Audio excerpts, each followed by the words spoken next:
The sun had not yet risen over the horizon when Decimus stirred on his straw-filled mattress. In the tightly packed barracks of the Roman fort, the clinking of armor and low murmurs signaled the start of another day. Decimus swung his legs over the edge of the bunk, his feet meeting the cold stone floor.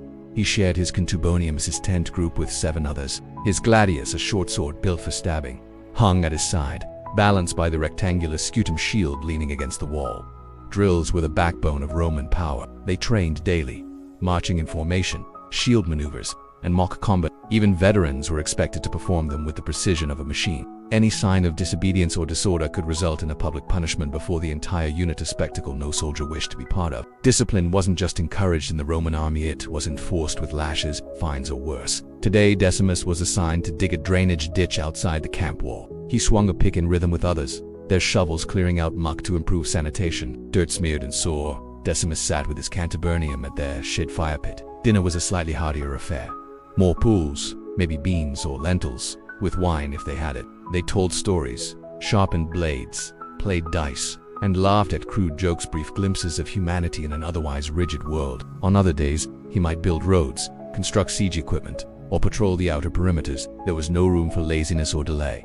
The centurion would not tolerate it. And until his final day in the legion, every sunrise would begin the same way. Armored, ready, and standing in perfect formation, a cog in the unstoppable force that was Rome. This infrastructure was one of Rome's greatest weapons, and every soldier played his part in building the empire, one stone at a time. The clatter of dice mixed with quiet prayers to Mars or Jupiter, each man wondering if tomorrow would bring orders to march or fight. For now, the only sound was the murmuring wind and distant howls beyond the palisade. Together, they formed the smallest unit of the Roman army, living and eating as brothers. Like every soldier in the Roman legions, Decimus lived by the clock of discipline, duty, and survival. Arguments were common, but so was loyalty. You shared everything: food, gear, even punishments. When one man fell, 7 others carried the weight. Before light, the horn of the bucina echoed across the camp, a chilling sound to civilians. But to Roman soldiers, it was a command: rise and prepare. Most served 25 years before they earned their discharge and the promise of land or pension.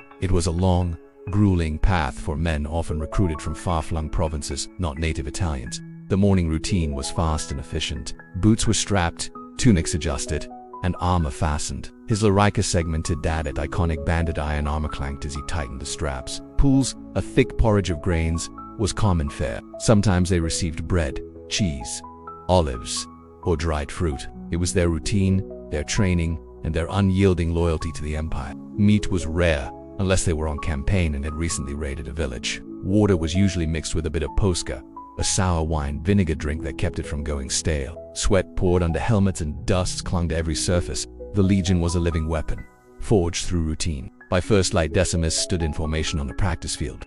The centurion, a grizzled man with a vine staff always at the ready, barked orders. Formations shifted with flawless timing, wedged to stoodle liner after drills came inspections. Armor had to be polished, weapons sharp, cloaks neatly folded. Once the inspections passed, Decimus joined others for morning rations. Roman military meals were simple but filling. With the midday sun climbing, duties shifted. Not every hour was spent in combat training. Roman forts were self-sustaining, and soldiers did far more than fight. Roman soldiers were, in essence, engineers in armor.